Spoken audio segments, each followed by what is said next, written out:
Hey, what is going on, guys? It's Crimson Pharaoh, and welcome back to the fifth and final part of this Rift Beast kind of beginner guide thing I've been doing. Today's the Light Beast. I've done the other four. You can go back and check all those videos.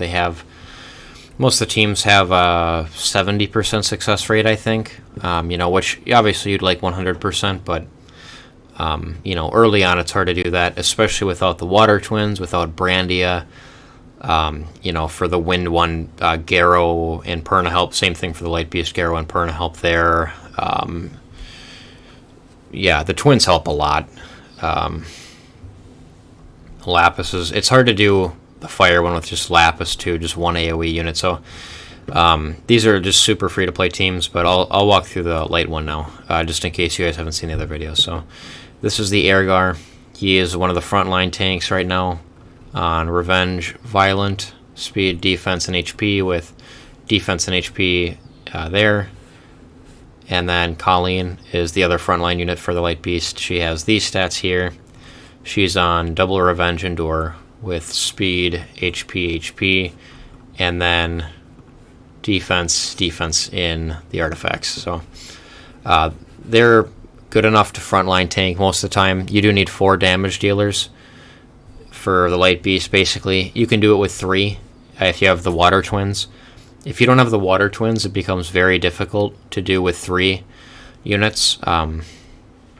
With higher rune quality and higher towers, I'm sure it's possible. It's very easy when you have max towers, but just for really you need 4 in the Light Beast. It goes faster that way as well. You're just dealing the damage faster, and it's more stable. So the back line is Crow here. Pretty basic Crow build. He is on Fatal Energy, Attack, Crit Damage, Attack with HP and Defense artifacts. The Wind Homunculus is sitting here on Blade Violent, Speed, Crit Damage, Attack with HP and Defense. He'd be better on Attack percentage. He'd be doing more damage, but I just happen to have a Speed piece, and it works really nicely in Guild Wars, actually. I run him in Guild Wars with Bernard, Bella, and then him, and it's pretty nice. That's a different video, though. And then we have the third damage dealer is Verd. So just your basic Verd for Trikaru. Obviously, you want 100% crit rate. Just couldn't do that with the runes I had. And then this stuff here on Blade Rage, Attack, Crit Damage, Attack with Defense here. Now, optimally, you want Attack on both of these for the Rift Beasts as well. I mean, he's a backline unit. He's not going to get hit very hard. And you want the Attack for the Trikaru team. But for the specific team that I had to run something where he was a little tankier. Because the Trikarus aren't good enough, but it's still decent. And then the 4th unit is Rauk. So I just built him yesterday and today. These are his stats. He is... doesn't have artifacts yet, but he's on Attack, Crit Damage, Attack. So look at these runes, though. 20 crit damage here. He's got then a roll there. I think this was a hero rune. This was a hero rune, 20 crit damage, and then just all grindable stats. I could change this to speed, which I probably will do. This one was blue. I got 18 crit rate, a max roll into defense on the 3rd, and then got some speed there for the 4th roll. And it's pretty nice, actually, for being a blue rune. This one is the worst rune on him. I just needed crit rate on Blade. This one, 21 speed here on crit damage for Rage is pretty nice. Grindable stats here. You can put attack percentage here. You can put defense percentage here. You can put crit rate even onto there if you wanted to. I would probably just go for attack percentage, though. This one had 24 speed it rolled into originally. So it was a hero rune. It max rolled speed 3 times, and then it had crit rate built in. I put crit damage onto it, and then I can grind up that attack. I just wanted it to be full attack. It already has the 8% accuracy there, and so that one's pretty nice. And then this is attack percentage, 21% crit rate with all grindable stats. I'll probably take the flat defense off and put speed on there. Speed would help. Speed would help on both of these runes, just making it faster, but actually for the team that he's in right now, it works perfectly because Crow goes 1 speed before him, and then Crow has the opportunity to put that branding on if he is unable to put it on with his skill. So we'll take a look into here and show this team off. So this run still has a chance of being successful, I think. It's going to take out the Rauk. It might still win. Okay, the Wind Homunculus should come back up. That's one of the really helpful things about the Wind Homunculus. When you have really close runs like this, his passive goes off and then he regenerates with a full attack bar. Goes into a brand. Can he survive? He does, but doesn't quite have enough. So he is on Violent. He could have Violent procced into a skill and he would have won that one, but that's whatever. It was still pretty close. We're running even right now, so 3 successes and 3 fails. But even the fails, I mean, 4 million and it didn't even pass is still pretty nice with this stuff. So the team is basically supposed to be these two making sure attack buff are on the whole time, the Airgar and the Colleen, and that way the damage dealers are breaking through the shield hopefully as quickly as possible every time. I have 2 branding chances on Crow and the Wind Homunculus. I have 2 defense breaks, the Inugamis. I have 3 attack breaks, 2 defense breaks on the Inugamis, 3 attack breaks on the Colleen, Airgar, Wind Homunculus. I have a speed slow on the Homunculus. The HP recovery block is from Colleen. The block beneficial effects is from Airgar. So there's 6 debuffs on the team, which is pretty nice. If you run something like, there was something I had with, Lupinus has a silence. She's free to play. Wouldn't recommend bringing her in here. She's not strong enough.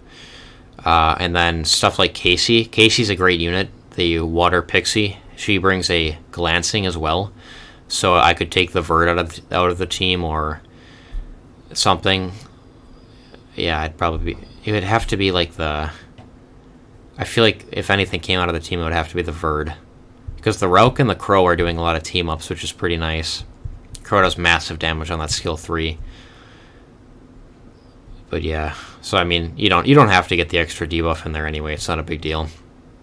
This is obviously very, very free-to-play friendly. It's a pretty solid team. I mean, I would say the Light Rift Beast is definitely the hardest beast, and it's clearing 60%, I think, was what kind of the math was. So we broke through there. This should be a win.